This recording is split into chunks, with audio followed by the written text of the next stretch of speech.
السلام علیکم ورحمۃ اللہ وبرکاتہ۔ بولتے الفاظ کے سامعین، آپ سب پر سلامتی ہو۔ حاضرین محفل، قدیم زمانے میں ایک بادشاہ تھا جس کی 12 بیٹیاں تھیں، یعنی 12 شہزادیاں۔ ان کی خوبصورتی کا کیا کہنا تھا، سب کی سب ایک سے بڑھ کر ایک۔ بادشاہ نے ان کی شادی کرنے کا فیصلہ کیا تو اس کو ایک حیران کن راز کا پتہ چلا کہ یہ شہزادیاں رات بھر رقص کرنے کے لیے جاتی ہیں مگر کسی کو بھی پتہ نہیں چلتا وہ کہاں جاتی ہیں۔ بادشاہ بہت پریشان تھا۔ اس نے قلعے کے سب دروازے بند کروا دیے تاکہ یہ شہزادیاں باہر نہ جا سکیں، لیکن اس کی تمام کوششیں ناکام ہو گئیں۔ وہ پریشان تھا کہ آخر ماجرا کیا ہے۔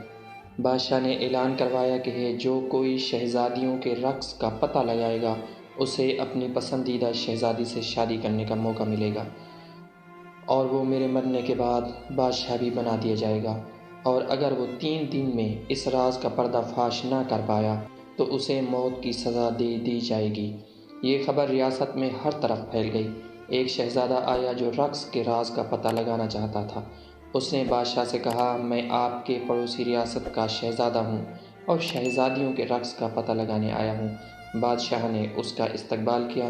رات کا کھانا کھانے کے بعد اسے شہزادیوں کے کمرے کے ساتھ والا کمرہ سونے کے لیے دے دیا گیا۔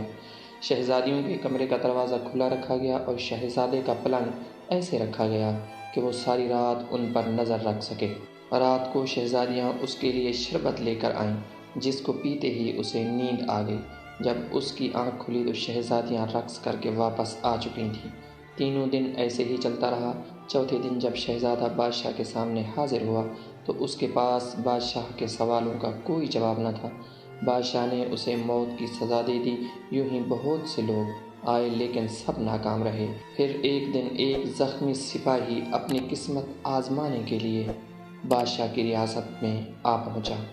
راستے میں اسے ایک بڑھیا ملی۔ سپاہی نے بڑھیا کی مدد کی۔ بڑھیا نے بدلے میں اسے ایک پوشاک دی اور کہا، یہ پہن کر تم کسی کو نظر نہیں آؤ گے، اور یہ بھی بتایا کہ جو جوس شہزادیاں تمہیں دیں گی وہ مت پینا۔ سپاہی بادشاہ کی ریاست میں پہنچ گیا۔ بادشاہ نے اس کا استقبال کیا اور اسے بھی شہزادیوں کے رقص کا راز معلوم کرنے کے لیے 3 دن دے دیے گئے۔ رات کو بڑی شہزادی اس کے لیے شربت لے کر آئی۔ سپاہی چونکہ بہت ذہین تھا، اس نے شربت پی تو لیا مگر نکلا نہیں۔ جیسے ہی شہزادی کمرے سے باہر نکلی اس نے شربت منہ سے نکالا اور سونے کی اداکاری کرنے لگا۔ شہزادیاں اس کو سوتا دیکھ کر خوش ہوئیں اور رقص کرنے کے لیے تیار ہو گئی۔ بڑی شہزادی نے اپنا پاؤں زور سے زمین پر مارا تو وہ زمین بوس ہو گیا، اور پھر ساری شہزادیاں اس خفیہ راستے سے نیچے اترنے لگیں۔ سپاہی یہ سب دیکھ رہا تھا۔ اس نے بڑھیا کی دی ہوئی پوشاک پہن لی اور ان کا پیچھا کرنے لگا۔ آدھا راستہ اترنے کے بعد چھوٹی شہزادی کو شک ہوا کہ شاید ان کا کوئی پیچھا کر رہا ہے، مگر پوشاک کی وجہ سے سپاہی کسی کو نظر نہیں آ رہا تھا۔ پھر وہ سب سے خوبصورت حصے میں پہنچ گئیں جہاں درختوں پر لگے پتے چاندی کے تھے۔ سپاہی نے ثبوت کے لیے ایک پتا توڑ لیا اور اس کے توڑتے ہی ایک زوردار آواز آئی جس سے سب ڈر گئیں۔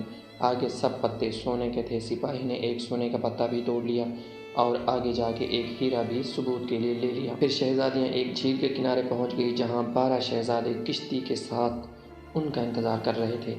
ایک ایک شہزادے کے ساتھ بیٹھ گئے۔ سپاہی چھوٹی شہزادی کے ساتھ بیٹھا رہا اور سب جھیل کے دوسرے کنارے پہنچ گئے جہاں ایک عالی شان قلعہ تھا، اور وہاں ساز بج رہے تھے اور اس کی دھن پر سب شہزادیاں رقص کرنے لگیں۔ صبح 3 بجے تک یہ سب چلتا رہا جب تک ان کے جوتوں میں چھید نہ ہو گئے، اور پھر سب واپس آ گئیں، اور سپاہی بھی جلدی سے بھاگ کر اپنے کمرے میں جا کر سو گیا تاکہ کسی کو شک نہ ہو۔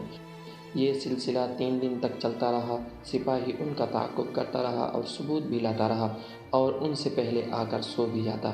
جب فیصلے کی گھڑی آئی تو بادشاہ نے سپاہی کو بلوایا۔ سپاہی نے کہا، عالیجاں سبھی 12 شہزادیاں اپنے کمرے سے ایک سرنگ سے جاتی ہیں، کچھ ہی فاصلے پر ایک قلعہ ہے۔ اس نے ثبوت بھی دکھائے۔ شہزادیوں نے یہ سب مان لیا۔ بادشاہ نے اس سپاہی کو خوب انعام سے نوازا اور پوچھا، میری کس بیٹی سے شادی کرنا چاہتے ہو؟ اس نے سب سے بڑی شہزادی کو پسند کیا اور پھر دونوں کی شادی دھوم دھام سے کر دی گئی۔ بادشاہ نے اعلان کیا، میری وفات کے بعد میرا داماد اس سلطنت کا بادشاہ ہوگا، اور پھر سبھی ہنسی خوشی رہنے لگے۔ پاکستان پائندہ باد۔